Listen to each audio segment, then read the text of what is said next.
네, 오늘 이 시간 우리 함께 읽을 하나님의 말씀 창세기 21장 1절부터 6절까지의 말씀입니다.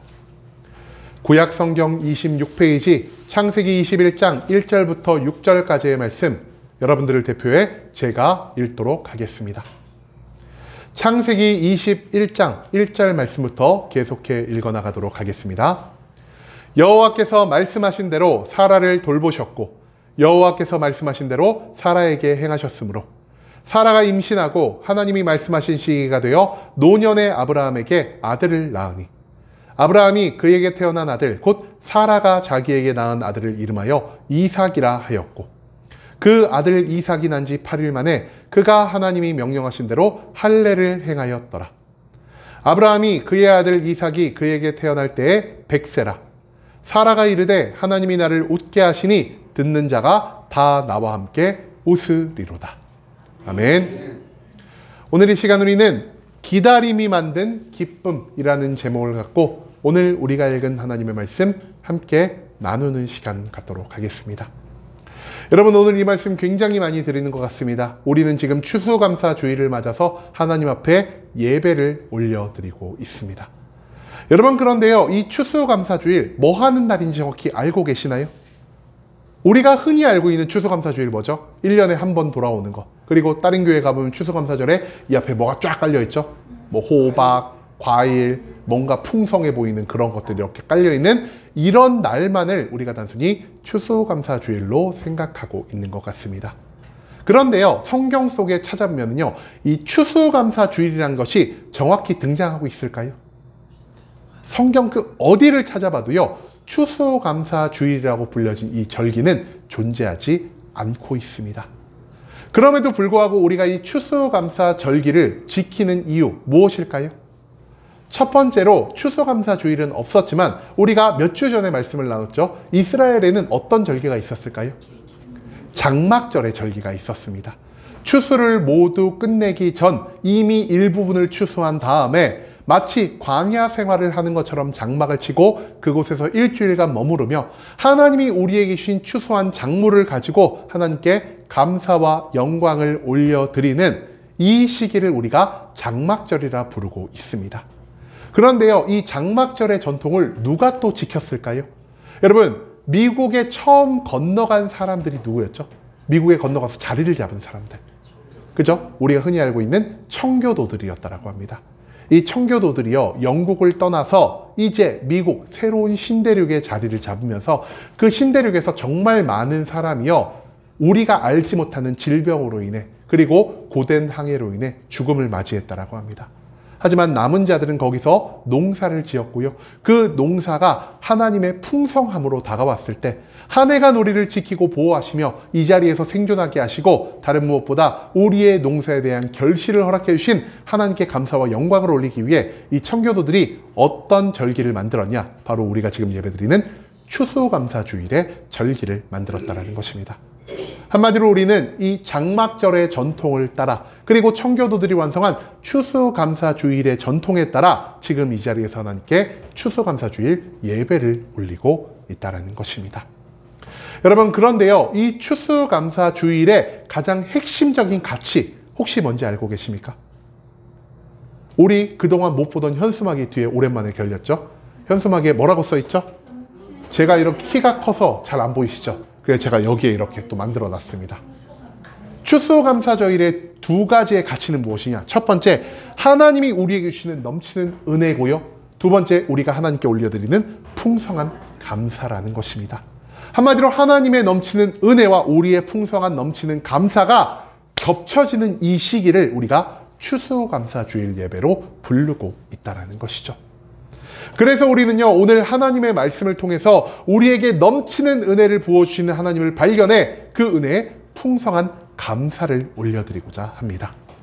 자, 그렇다면 우리는 하나님이 주시는 은혜 가운데에서 어떻게 해야만 이 은혜의 완전한 기쁨을 누리며 살아갈 수가 있는지, 그리고 이 기쁨을 통해 하나님께 어떻게 감사를 올릴 수 있는지 오늘 우리가 읽은 이 창세기의 말씀을 통해서 함께 알아보는 시간 갖도록 하겠습니다.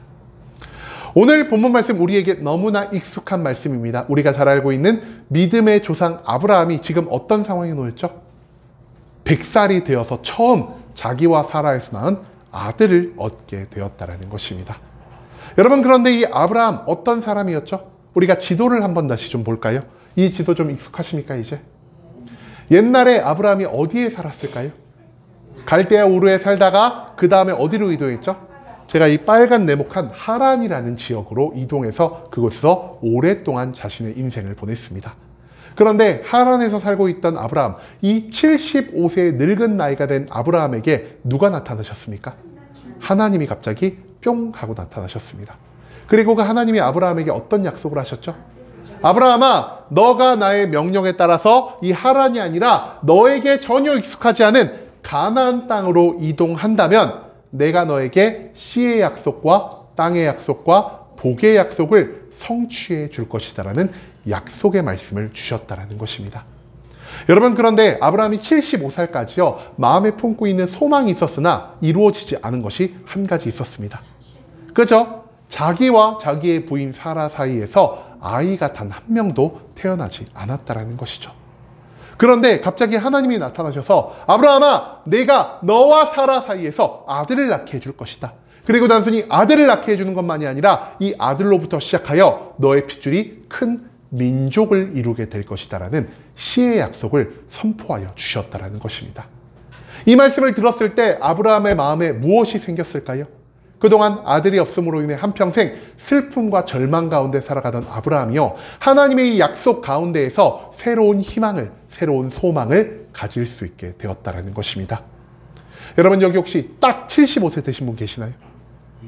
딱 75세는 안 계시네요.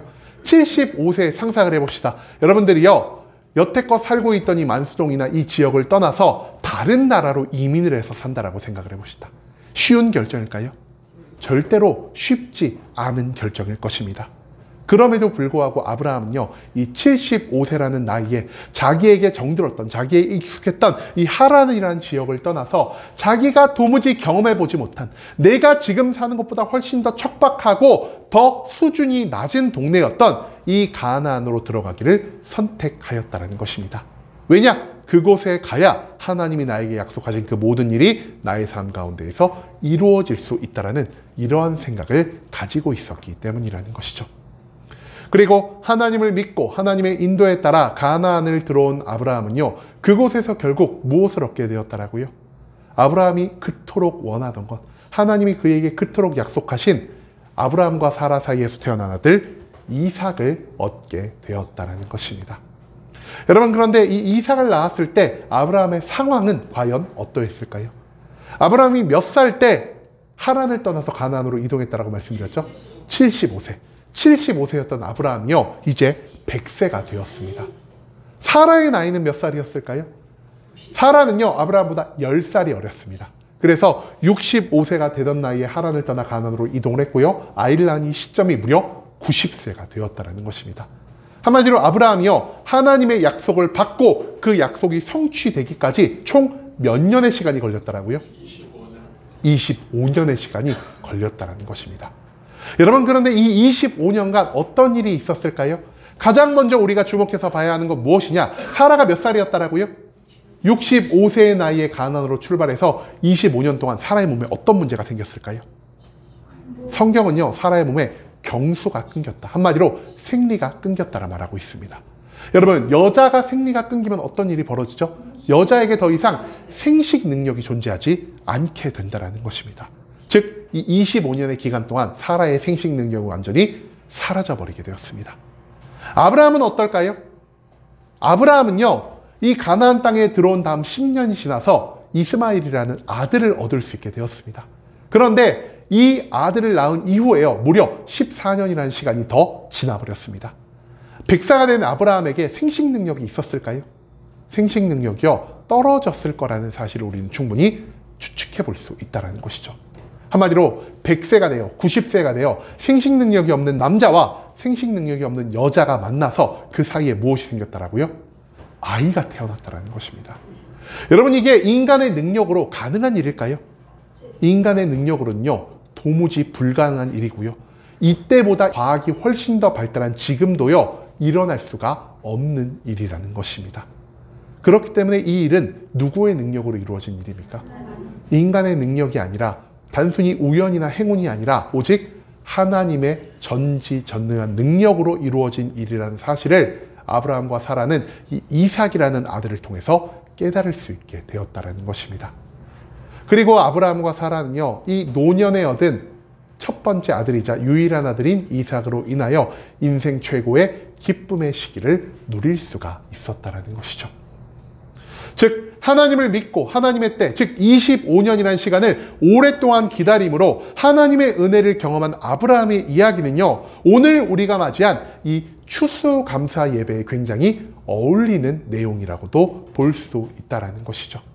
왜냐? 제가 앞서도 말씀드렸지만 1년 동안 그 어떠한 수확을 얻지 못한 농부가요, 추수의 시기가 왔을 때, 즉 하나님이 그에게 허락하신 풍성한 수확의 시기가 왔을 때 모든 것들을 거두어 들이므로 1년 동안 그가 누리지 못했던 참된 기쁨과 참된 평화를 누리는 시기가 바로 이 추수감사 예배의 시기이기 때문이라는 것입니다.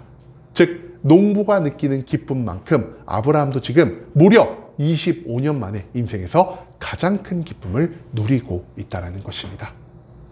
그런데요, 이 약속의 성취까지 하나님은 아브라함에게 어떤 명령을 하셨으며 아브라함은 그 명령을 받고 하나님 앞에 어떤 삶의 모습을 보였는지, 그리고 아브라함이 하나님의 계획 가운데에서 가장 큰 기쁨을 누렸던 그 이유가 무엇인지를 우리는 오늘 본문 말씀 가운데서 조금 주목해 볼 필요가 있다는 것입니다. 그래야만 우리도 이 추수감사 주일의 예배를 맞아 어떻게 하면 하나님의 넘치는 은혜를 온전히 누려 이 기쁨을 하나님께 풍성한 감사로 올려드릴 수 있는지를 배울 수 있게 되기 때문이라는 것이죠. 자, 그렇다면은 하나님이 하란에 살고 있던 아브라함에게 가장 먼저 어떤 명령을 내리셨을까요? 우리가 이것을요, 창세기 12장 1절 말씀에서 찾아볼 수 있을 것 같습니다. 창세기 12장 1절 말씀에서 하나님은 아브라함에게 이렇게 명령하셨습니다. 여호와께서 아브라함에게 이르시되 너는 너의 고향과 친척과 아버지의 집을 떠나 내가 내게 보여줄 땅으로 가라라고 명령을 하셨습니다. 이 말씀 가운데에서 하나님이 아브라함에게 크게 두 가지를 명령하고 계십니다. 첫 번째 명령 무엇일까요? 첫 번째 명령, 빨간색 글씨로 제가 표현해봤습니다. 너의 고향과 친척과 아버지의 집을 떠나라는 것이고요. 두 번째 명령은 내가 너에게 보여줄 땅으로 가라는 것입니다. 여러분, 가장 먼저 고향과 친척과 아버지의 집을 떠나라는 말은 과연 무엇을 의미하는 것일까요? 세상이 주는 평안함과 익숙함을 참된 기쁨이라 여기지 말고 하나님이 너를 위해 예비하신, 세상이 너에게 절대로 줄 수 없는 진정한 기쁨과 청강의 삶을 위해서 너가 이제는 세상을 떠나 하나님 한 분만을 믿으며 살아가라는 말씀을 하나님은 이 첫 번째 명령을 통해 아브라함에게 선포하여 주셨습니다. 그렇다면 이 두 번째 명령 무엇이죠? 내가 너에게 보여줄 땅으로 가라. 이제는 너의 삶 가운데에서 너의 생각에 따라, 이 세상의 기준에 따라 너가 모든 것을 결정하는 것이 아니라 너에게 가장 완전한 삶을 줄 수 있는, 너를 가장 기쁨과 평안으로 인도할 수 있는 하나님의 그 말씀에만 순종하며 살아갈 것을 하나님은 아브라함에게 요청하여 주셨다는 것입니다. 한마디로 이 12장 1절에 등장하는 이 두 가지의 명령을 통해 하나님은 아브라함에게 무엇을 요구하고 계시냐? 하나님이 원하시는 진정한 믿음과 진정한 순종, 이 두 가지를 아브라함에게 요구하고 계신다는 것이죠. 또한 하나님은요, 단순하게 아브라함아 너가 후계자가 생길 것이다 라 말씀하지 않으셨습니다. 반드시 아브라함 너와 너의 부인 사라 사이에서 아들을 태어나게 할 것이요, 그 아들을 통해 내가 너에게 큰 민족을 이루게 하실 것이라는 이 확실한 약속의 말씀을 하나님은 아브라함에게 허락하여 주셨다는 것입니다. 여러분, 그런데요, 하나님의 이 명령을 받았을 때 아브라함은 하나님께 어떤 모습을 보였을까요? 아브라함이 하나님께 온전히 순종하는 모습을 보였을까요? 물론 이 12장 1절에서 하나님이 이렇게 아브라함에게 명령하셨을 때 아브라함은 아무런 의심을 하지 않고 즉시 자기가 살던 하란을 떠나 가나안으로 이동하게 되었습니다. 문제는요, 자기의 감정에 따라, 자기의 열심에 따라서 순종을 결정한 아브라함이요, 가나안에 들어와서 조금씩 시간이 흐르면서부터 어떤 감정을 느끼게 됐을까요? 그가 다른 모든 감정이 아닌 조급함을 느끼기 시작했다는 것입니다. 여러분, 아브라함의 나이와 사라의 나이 몇 살이었다라고요? 하란을 떠날 때 아브라함의 나이가 75세, 하란을 떠날 때 사라의 나이가 무려 65세였다라는 것입니다. 한마디로 아이를 지금 임신해도 낳기에 너무 늦은 나이다라는 이러한 조급함이 아브라함의 마음에 존재하고 있었다라는 것이죠. 하나님의 약속의 말씀을 딱 받았을 때 아브라함이 가장 먼저 어떤 생각을 했을까요? 그래, 내가 가나안으로 떠나기만 한다면 하나님이 1년 안에, 하나님이 2년 안에, 하나님이 3년 안에 반드시 우리에게 아이를 허락해 줄 거야 라는 이러한 생각을 가졌을지도 모르겠습니다. 하지만 가나안 땅에 들어와서요, 1년이 지나고 2년이 지나고 3년이 지남에도 불구하고 아이가 생기지 않았습니다. 그리고 심지어 여기서 어떤 큰일까지 발생하게 되죠? 우리가 앞서 나왔죠? 사라의 생리가 끊어지게 되었다는 것입니다. 여러분, 하나님이 분명히 사라와 나 사이에서 아이를 낳게 해주실 거라는 약속을 해주셨는데 사라가 생리가 끊겼다면 이제 무엇을 할 수가 없죠? 임신을 할 수가 없습니다. 그렇기 때문에 아브라함은요, 이 사라의 생리가 끊긴 그 순간부터 지나친 조급함을 가질 수밖에 없었다는 것입니다. 그리고 이 조급함이 하나님 앞에서 무엇을 만들어냈냐? 하나님 앞에서 두 번의 큰 불신앙, 즉 죄악을 만들어내는 모습을 보였다는 것이죠. 그리고 아브라함이 어떻게 이 조급함을 해결하려 했냐? 하나님의 때에 따라 하나님의 방법으로 이 문제를 해결하려 했던 것이 아닌 인간의 때, 즉 내가 원하는 때, 내가 생각하는 방법으로 이 문제를 해결하려고 했다라는 것입니다. 자, 그렇다면 아브라함이 첫 번째 조급함을 언제 보였을까요? 우리가 이 말씀을 창세기 15장 2절 말씀에서 찾아볼 수 있을 것 같습니다. 성경은 이렇게 기록합니다. 아브라함이 이르되 주 여호와여 무엇을 내게 주시려 하나이까? 나는 자식이 없사오니 나의 상속자는 이 다메섹 사람 엘리에셀이니이다. 여러분, 아브라함이 가나안을 떠나서 10년이 조금 안 되었을 무렵 아마도 이 시기에 사라의 생리가 끊어졌던 것 같습니다. 사라의 생리가 끊어진 다음 아브라함은 갑자기 굉장히 조급한 마음을 가지게 되었고요. 이 조급한 마음에 누구를 자기의 후계자로 삼기로 합니까? 바로 아브라함의 첫 번째 선택, 자기의 집에서 자기에게 모든 충성을 바치고 있었던 엘리에셀을 자기의 후계자로 삼기로 결정하였다는 것입니다. 이 엘리에셀이 성경에서 어떤 자로 등장하고 있을까요? 엘리에셀이요, 크게 딱 두 번 등장합니다. 오늘 우리가 읽은 이 창세기 15장 말씀에 한번 등장하고요. 그 다음에 또 어디에 등장하죠?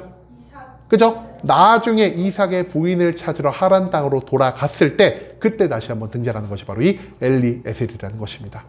이 사람은요, 다메섹 출신의 이방인이었고요. 그는 방금도 말씀드린 것처럼 나중에 아브라함이 나이가 굉장히 먹어 죽기 전에 아브라함의 명령을 받아 아브라함의 고향 땅이었던 하란으로 돌아가 그곳에서 이삭의 부인감을 데리고 다시 가나안으로 돌아온 그런 막중한 역할을 감당했던, 어찌 보면은 아브라함 집안에서 가장 신뢰받는 종이었다는 것입니다.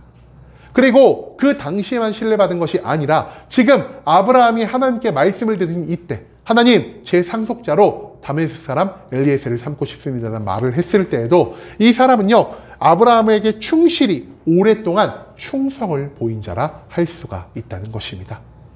성경은요, 지금 이 사람 엘리에셀의 나이가 몇 살인지 정확히 말하고 있진 않습니다. 하지만 우리가 그럼에도 추측해 볼 수 있는 나이가 있는데요. 아마도 이 사람의 나이가 30대 후반에서 40대 초반 정도가 되지 않았을까라는 이러한 생각을 우리가 해볼 수 있을 것 같습니다. 왜냐? 아브라함이랑 나이 차이가 별로 나지 않는다라면요, 나의 후계자로 늙은 사람을 뽑고자 합니까? 젊은 사람을 뽑고자 합니까? 젊은 사람을 뽑고자 하는 것이 당연하지 않겠습니까? 또한 이 엘리에셀이라는 사람이 지나치게 어렸다면 아브라함이 이 사람을 후계자로 삼는다라고 하여도 이 사람의 권위가 이 집에서 온전히 설 수가 있겠습니까? 그렇지 않다라는 것입니다. 그렇기 때문에 아마도 이 당시에 엘리에셀은요, 너무 나이가 적지도 않고 너무 나이가 많지도 않은, 아마도 그 당시 충분히 권위를 가질 수 있고 아브라함 집안의 대소사를 충분히 감당할 수 있는 30대 후반에서 40대 초반 정도의 나이가 되었을 것이라는 사실을 우린 또한 생각해 볼 수 있다는 것입니다. 강한 충성심을 보이고 있고요. 딱 적당한 나이를 가진 엘리에셀이 아브라함의 눈에 띄은 것은 이상하지 않는 일이었다는 것이죠. 그렇기 때문에 아브라함은요, 이렇게 충성스러운 엘리에셀을 나의 양자로 받아들여서 우리의 후계자로 삼고자 합니다. 그리고 이처럼 나에게 충성을 다하는 엘리에셀이 나의 후계자가 된다면 엘리에셀은 내가 늙었을 때, 내 부인이 늙었을 때 우리들의 노후를 온전히 보장해 줄 수 있을 것이요. 그리고 이 엘리에셀을 양자로 드림으로 인해서 이 가문, 아브라함 가문의 명맥이 끊이지 않을 수 있겠구나라는 이러한 생각을 아브라함이 하게 되었다라는 것입니다. 그런데요, 아브라함이 이처럼 엘리에셀을 자기의 후계자로 삼고자 했을 때 하나님은 아브라함에게 어떤 반응을 보이셨을까요? 그 다음 이어지는 창세기 15장 4절 말씀에서 하나님은 아브라함에게 이렇게 선포하십니다. 여호와의 말씀이 그에게 임하여 이르시되 그 사람이 내 상속자가 아니라 너의 몸에서 날 자가 너의 상속자가 되리라 하시고, 하나님이 아브라함에게 어떤 말을 하시죠? 아브라함아, 너의 집에 있는 자가 너의 상속자가 되는 것이 아니라 우리가 앞서 약속한 것처럼 너의 몸을 통해서 태어난 자가 너의 상속자가 될 것이다. 그러니 다메섹 사람 엘리에셀은 너의 후계자가 될 수 없다라는 말씀을 선포하셨다라는 것입니다. 이처럼 아브라함의 요청을 하나님이 거부하셨기 때문에 아브라함의 첫 번째 조급함은요, 여기서 막을 내리게 된다는 것이죠. 하지만 그 이후에 또 어떤 일이 있었을까요? 아브라함에게 두 번째 큰 일이 발생하게 됩니다.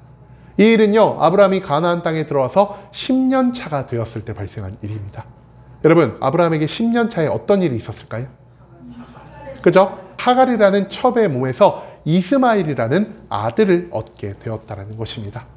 여러분, 그런데 이 일을 아브라함이 주도했을까요? 그렇지 않다라는 것입니다. 여러분, 이 당시에 이미 사라가 생리가 어떻게 되었다라고요? 사라의 생리가 끊어지게 되었습니다. 그런데 사라가 생리가 딱 끊어지자 아브라함만 조급함을 느낀 게 아니겠죠? 여자가 훨씬 더 마음이 고생이 심했겠죠? 그렇기 때문에 이 사라는요, 아브라함과 마찬가지로 조급함을 느낄 수밖에 없었습니다. 내가 생리가 끊겼으니 이제 우리 남편이 나를 통해 아이를 못 보겠구나. 이 아브라함 가문이 이제 멸망하겠구나. 우리 이후로 아무런 사람이 생존하지 못하겠구나라는 이러한 생각을 사라가 하게 되었다는 것이죠. 그런데 이처럼 고민하고 이처럼 괴로워하고 있던 사라의 눈에 누가 띄었습니까? 나에게 충성스럽고요, 젊고 아름다웠던 나의 여종 하갈이 눈에 띄었다는 것입니다. 그렇기 때문에 사라는 생각합니다. 아, 하갈이 있었구나. 이 여자를, 이 충성스러운 여자를 내 남편의 첩으로 들여서 이 여인을 통해 아들을 낳는다면 그 아들을 마치 나의 아들처럼 내가 키울 수 있겠구나라는 이러한 생각을 사라가 하게 되었다는 것입니다. 그렇기 때문에 사라는요, 아브라함에게 강권하여 나의 여종을 당신의 첩으로 삼으라는 말을 했고요. 아브라함은 사라의 권유를 받아들여 이 하갈이라는 여인을 첩으로 삼게 됩니다. 그리고 놀랍게도 1년이 지나지 않아서 이 하갈이라는 여인이 어떤 일이 있었죠? 임신하여서 이스마엘이라는 아들을 낳게 되었다는 것입니다. 여러분, 가나안에 들어오고 하나님께 약속을 받은 지 무려 10년 만에 아브라함이 처음으로 아들을 얻을 수 있게 되었습니다. 그런데 앞서 다메섹 사람 엘리에셀을 나의 후계자로 세우고자 할 때 하나님이 무슨 말씀을 하시면서 아브라함에게 거절하셨죠? 너의 집안에서 있는 사람이 너의 후계자가 되는 것이 아니라 너의 몸에서 날 자가 너의 후계자가 될 것이다. 그런데요, 이 말은 무엇을 뜻하는 것이죠? 아브라함과 사라 사이에서 아들이 태어날 것을 하나님이 말씀하고 계셨다는 것입니다. 그런데 이미 이스마엘이란 아들을 얻은 기쁨에 아브라함은요, 이 하나님의 말을 진중하게 받아들이지 않고요, 하나님이 내 몸에서 낳은 사람을 내 후계자로 삼다 그랬지. 그런데 이 이스마엘, 나의 씨앗으로 태어난 아이잖아. 그러니까 내 몸에서 난 아이고 이 아이를 내 후계자로 세울 수 있을 거야 라는 이러한 생각을 아브라함이 하게 되었다는 것입니다. 그렇기 때문에 아브라함은요, 창세기 17장 18절 말씀에서 하나님 앞에 나아가 다시 한번 이렇게 기도합니다. 아브라함이 이에 하나님께 아뢰되 이스마엘이나 하나님 앞에서 살기를 원하나이다. 아브라함이 지금 뭐라고 말하고 있죠? 하나님, 제 몸에서 난 아들 여기 있죠? 이스마엘이 이제 제 후계자가 될 거예요. 이렇게 하나님 앞에 선포하였다는 것이죠. 그런데 하나님이 이 말씀을 듣고 어떻게 반응하시죠? 창세기 17장 19절에 하나님이 아브라함에게 다시 한번 이렇게 반응하고 계십니다. 하나님이 이르시되 아니라 내 아내 사라가 내게 아들을 낳으리니 너는 그 이름을 이삭이라 하라. 내가 그와 내 언약을 세우리니 그의 후손에게 영원한 언약이 되리라. 하나님이 다시 한번 말씀하십니다. 아브라함아, 내가 계속 말했잖아. 단순히 너의 몸에서 날 자가 너의 후계자가 되는 것이 아니라 너와 너의 본처인 사라 사이에서 낳은 아들이 너의 후계자가 될 것이요, 너와 내가 맺은 언약의 계승자가 될 것이요, 이 아들을 통해서 이 언약이 영원히 유지되게 될 거야 라는 이런 말씀을 하나님이 아브라함에게 다시 한번 선포하셨다는 것입니다. 이처럼 이스마엘을 후계자로 삼고자 했지만 하나님이 이것을 거부하셨기 때문에 아브라함의 두 번째 조급함도 여기서 막을 내릴 수밖에 없었다는 것이죠. 그리고 이처럼 이스마엘을 낳고 난 다음 14년이라는 시간이 흐르게 됩니다. 그리고 14년이 지났을 때 아브라함에게 어떤 일이 일어납니까? 오늘 본문 말씀에 나온 것처럼, 오늘 본문 1절에 3절이 말한 것처럼 성경은 이렇게 말합니다. 여호와께서 말씀하신 대로 사라를 돌보셨고 여호와께서 말씀하신 대로 사라에게 행하셨으므로 사라가 임신하고 하나님의 말씀하신 시기가 되어 노년의 아브라함에게 아들을 낳으니 아브라함이 그에게 태어난 아들 곧 사라가 자기에게 낳은 아들을 이름하여 이삭이라 하였고. 여러분, 어떤 일이 있었다라고요? 여기서 우리가 중요하게 봐야 할 게 두 개 있습니다. 첫 번째는요, 사라가 임신할 수 없는 이 사라가요, 임신을 하여서 아들을 낳았고요. 아브라함이 이 아들의 이름을 하나님이 명령하신 이삭이라 지었다라는 것입니다. 그런데 그것보다 더 중요한 말이 있습니다. 제가 파란 글씨로 표현해놨죠. 성경이 지금 뭐라 말하고 있습니까? 여호와께서 말씀하신 대로, 여호와께서 말씀하신 대로 하나님이 말씀하신. 한마디로 하나님은요, 아브라함이 가나안에 떠난 이 25년간 단 한 번도 약속을 바꾼 적이 없으시고요. 단 한 번도 약속을 잊은 적이 없으시고요. 이 25년의 시간을 기다려 결국 저들에게 약속을 성취하는 모습을 보였다라는 사실. 그것을 우리는 이 말씀 가운데에서 찾아볼 수 있다는 것입니다. 그리고 아브라함과 사라는요, 엘리에셀을 후계자로 삼으면 경험할 수 없었던, 이스마엘을 후계자로 삼았다면 경험할 수 없었던 이 이삭을 통해 진정한 기쁨과 진정한 평안을 누릴 수 있게 되었다는 사실을 오늘 이 본문 말씀은 우리들에게 가르쳐 주고 있다는 것입니다. 자, 여러분, 그런데요, 우리가 여기서 만약에라고 한번 생각을 해봅시다. 만약에요, 하나님이 거부하셨음에도 불구하고 아브라함이 가나안 땅에 들어와서 하나님이 거부하셔도요, 저에게 충직한 종 엘리에셀을 나의 후계자로 삼을 거예요 라는 이러한 선택을 했다면 과연 어떤 일이 있었을까요? 여러분, 엘리에셀은요, 아까도 말씀드렸듯 아브라함에게 굉장히 충성을 보이는 충직한 종이었습니다. 하지만 엘리에셀에게 큰 문제 한 가지가 있었죠. 엘리에셀의 문제는 무엇이었을까요? 그가 아브라함과 전혀 피가 한 방울도 섞이지 않았다라는 것입니다. 거기에 또 한 가지의 문제가 있었습니다. 여러분, 사람에게 영원한 충성이란 존재할 수 있을까요? 영원한 충성은요, 존재하지 않습니다. 아브라함이 지금 기력이 건장할 때, 아브라함이 하나님의 지혜를 받아 모든 것에 올바른 판단을 내릴 때, 아브라함의 영향력이 이 가문에 있는 모든 사람들에게 확장될 때는요, 엘리에셀이 몸을 낮추고 아브라함에게 온전한 충성을 보일 수도 있겠습니다. 하지만 아브라함의 말년이 되어서 아브라함이 지혜가 사라지고 아브라함의 육신의 능력이 사라지고 이 집안 곳곳에 아브라함의 영향력과 눈길이 사라질 때, 그때도 여전히 엘리에셀이 아브라함에게 충성을 다할 수가 있겠습니까? 그것은 우리가 알지 못하는 일이라는 것입니다. 한마디로 나와 피가 전혀 섞여 있지 않은 이 엘리에셀을 나의 후계자로 삼는 데 굉장히 큰 위험 부담이 있다는 것이죠. 그리고 마지막으로 이 엘리에셀을 나의 양자로 삼어 나의 가문이 유지될지라도 이 가문이 명목상의 가문만 유지될 뿐 그 안에서 도도하게 흘러야 했던 아브라함의 핏줄은 완전히 사라져 버릴 수밖에 없다라는 것입니다. 한마디로 엘리에셀을 후계자로 삼는다 했다면 아브라함과 사라는요, 죽을 때까지 후회와 아쉬움을 가질 수밖에 없었을 것이고요. 그들의 삶 가운데 평생 온전한 기쁨과 온전한 평안을 누릴 수가 없었을 거라는 사실을 우리는 생각해 볼 필요가 있다는 것이죠. 두 번째, 아브라함이 조급함으로 누구를 후계자로 삼고자 했죠? 두 번째로 아브라함이 이스마엘을 후계자로 삼고자 했습니다. 그런데 하나님이 그때 뭐라고 말씀하셨습니까? 이스마엘은 아니야, 너랑 사라 사이에 아들이 나온다니까 라고 말씀을 하셨는데요, 아브라함이 이 명령을 거부하고 하나님, 사라 생리가 끊겼는데 어떻게 임신을 해요? 이 이스마엘을 저의 후계자로 삼겠습니다 라고 딱 결정을 했다면 과연 어떤 일이 있었을까요? 여러분, 이스마엘 누가 낳은 아들이죠? 하갈이 낳은 아들입니다. 그렇기 때문에 이 이스마엘이 후계자가 되어서 장성하면 할수록 이 집안에 어떤 일이 생길까요?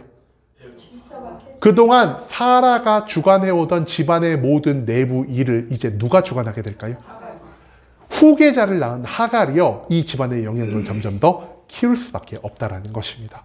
한마디로 본처와 첩 사이에 위계 질서가 명확하게 서 있어야 이 집안에 바로 설 수가 있는데요, 하갈이 사라의 지위를 조금씩 노리며 사라의 위치가 애매해질 수밖에 없다라는 것입니다. 그렇게 되면 이 사라와 하갈 사이에 무엇이 생길까요? 분쟁이 발생할 수밖에 없을 것입니다. 그런데 여자들의 싸움이 하루 이틀로 끝나는 건가요? 여러분, 여자가 한을 품으면 어떻게 된다고요? 온유월에 서리가 내립니다. 있을 수 없는 일이 일어난다는 겁니다. 여러분, 여자들이 분노를 하고 저 사람이 미워하기 시작하면요, 그 미움이 언제까지 갈지 우리가 도무지 감을 잡을 수 없다는 것입니다. 한마디로 하갈과 사라 사이에 분쟁이 발생한다면 그 집안에서 이 분쟁이 끊임이 없이 발생할 것이요, 아브라함과 사라는 결국 불행한 노후, 분쟁 가운데에서 노후를 보낼 수밖에 없을 것이라는 사실이죠. 한마디로 이스마엘을 자기의 후계자로 삼는다면 아브라함은요, 죽는 날까지 이 분쟁과 고통을 감당해야 했을 것이요, 온전한 기쁨과 온전한 평안을 누릴 수가 없었을 거라는 사실을 우린 또한 충분히 추측해 볼 수 있다는 것입니다. 하지만 하나님의 계획에 따라, 하나님의 때에 따라 이삭이 탄생함으로 어떤 일이 발생합니까? 이제 아브라함은요, 자기 집안에서 그 누구와도 비교할 수 없는 가장 완전한 후계자를 선택할 수 있게 되었습니다. 이 이삭이 아브라함 집안의 후계자로 세워진과 동시에 엘리에셀은요, 더 이상 아브라함에게 반역할 마음을 먹지 못하고요, 아브라함을 섬기는 것처럼 이삭을 섬기며 그 집안의 대대손손 충실한 종으로 남을 수가 있게 되었습니다. 또한 사라는 어떻습니까? 그동안 아이를 낳지 못해서 하갈에게 무시받고 하갈에게 멸시받던 이 사라는요, 아들을 낳음으로 인해 이제 이 집안의 본처로서의 역할을 온전히 감당할 수 있게 되었습니다. 한마디로 하갈이 더 이상 사라를 무시할 수 없게 되었고요, 하갈과 사라 사이에 이 온전한 위계 질서가 세워짐으로 가정에 평안이 찾아올 수 있게 되었다는 것이죠. 한마디로 이삭이 아브라함의 후계자로 세워짐으로 인해 이 집안은 이제 분쟁과 후회가 없는 참된 기쁨과 참된 평강을 누릴 수 있게 되었다는 것입니다. 또한 이삭을 통해서 얻을 수 있는 것은요, 단순히 이 집안의 기쁨과 이 집안의 평강만이 아니었습니다. 여러분, 이삭이 언제 태어났다라고요? 아브라함이 100살에, 사라가 90살에, 아브라함과 사라가 모두 생식 능력이 사라졌을 때, 한마디로 인간의 힘과 현실을 초월하여 일하시는 이 하나님의 전지전능한 능력을 아브라함이 이삭을 통해서 배울 수 있게 되었고요, 우리를 향해 끊임없이 부어지는 하나님의 사랑과 하나님의 계획이 절대로 멈추지도 않고 변하지도 않는다는 이 사실을 아브라함이 깨달을 수 있게 되었다는 것입니다. 한마디로 이삭을 통해 하나님의 능력과 하나님의 사랑을 배운 아브라함은요, 우리가 잘 아는 것처럼 온전한 믿음을 자기 안에 세워 우리에게 믿음의 조상으로 불릴 수 있는 아름다운 그리스도인의 모습을 보이게 되었다는 것이죠. 한마디로 아브라함의 믿음과 하나님의 때를 기다리는 이 두 가지가 딱 만나게 되었을 때, 그제야 아브라함은 자신의 삶 가운데에서 최고의 결과를 얻을 수 있게 되었다는 사실을 오늘 이 본문 말씀은 우리들에게 가르쳐 주고 있다는 것입니다. 여러분, 이처럼 진정한 기쁨은요, 어디에서 발생하는 것이죠? 하나님의 때를 기다리는 데에서 완성되는 것입니다.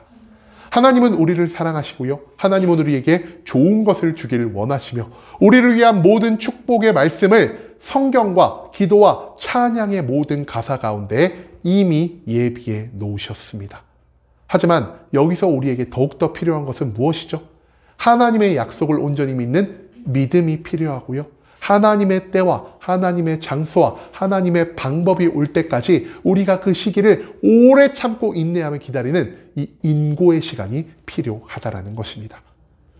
특히 온전한 기다림 없이 내 생각에 따라, 내 뜻에 따라 하나님의 때를 내가 당겨오려 하거나 하나님의 때를 내가 미루려 한다면요, 하나님이 나에게 복의 복을 더하실지라도 그 축복 가운데에서 우리가 누릴 수 있는 기쁨, 우리가 누릴 수 있는 평강은 점차 사라질 수밖에 없다는 사실을 우리는 오늘 이 아브라함의 이야기를 통해서 다시 한번 생각해 볼 수 있다는 것이죠. 여러분, 오늘 무슨 주일이라고요? 추수감사 주일입니다. 추수감사 주일, 추수를 맞이하여 가장 기뻐하는 사람 누굴까요? 농부겠죠? 여러분, 그런데요, 농사를 짓는 농부에게 가장 중요한 게 뭘까요? 이 농부에게 제일 중요한 건 두 가지가 있다고 합니다. 첫 번째, 때를 아는 것이 필요하고요, 두 번째, 그 때를 기다리는 것이 중요하다는 것입니다. 만약에 어떤 농부가요, 때는 온전히 알고 있는데 기다리지 못하는 이러한 모습을 보인다면 어떻겠습니까? 내가 남들보다 더 빨리 씨를 심어야지. 내가 남들보다 더 많이 물을 줘야지. 내가 남들보다 더 늦게까지 익을 때 기다렸다가 제일 마지막에 벼를 베야지. 이러면은요, 이 농부가 더 많은 수확을 얻을 수가 있을까요? 절대로 그렇지 않는다라는 것입니다. 이처럼 때를 무시하고 내 마음대로 모든 것들을 결정한 농부는요, 결국 흉작을 경험할 수밖에 없다라는 것이죠. 하지만 때를 알고 그 때를 기다릴 줄 아는 농부, 어떻게 되겠습니까? 씨를 뿌려야 할 때 씨를 뿌릴 것이고요. 물을 대야 할 때 물을 댈 것이고요. 남들이 추수를 할 때 나도 같이 그 추수의 시기를 맞춰 추수를 함으로 대풍작을 거둘 수 있게 된다는 것입니다. 한마디로 이 농부에게 있어서도, 그리고 하나님을 믿고 살아가는 우리들에게 있어서도 가장 중요한 것은 무엇이냐? 하나님의 때를 알고요, 그 때를 기다릴 수 있는 인내와 오래 참음을 가져야 한다는 사실, 그것을 오늘 이 본문 말씀은 우리들에게 가르쳐주고 있다는 것입니다. 아멘. 여러분, 이제는 우리에게 복을 주려 하신 하나님을 온전히 믿고 하나님의 모든 말씀에 순종하며 하나님의 때를 기다릴 수 있게 되기를 소망합니다. 우리를 향한 하나님의 계획은 이미 이 땅 가운데 예비되어 있으며, 우리는 이 가운데에서 하나님의 때를 기다리며 내가 살아가는 모든 자리에서 하나님이 원하시는 믿음과 순종의 분량을 완성해 하나님이 주시는 은혜의 때를 맞춰 하나님에서 모든 기쁨과 모든 평강과 모든 은혜를 누려야 한다는 사실을 오늘 이 본문 말씀은, 그리고 이 추수감사의 예배는 우리들에게 가르쳐주고 있다는 것입니다. 하나님의 때를 내 마음대로 재단하지 말고 그 때를 내 뜻대로 당겨오거나 미루려 하지 말고 오직 믿음과 순종으로, 오직 인내와 오래 참음으로 하나님의 때가 이루어졌을 때 그 가운데에서 세상이 줄 수 없는 참된 기쁨과 평강을 누리며 살아갈 수 있는 순복음 함께하는 교회 모든 성도님들이 될 수 있길 간절한 마음으로 소망하겠습니다. 아멘.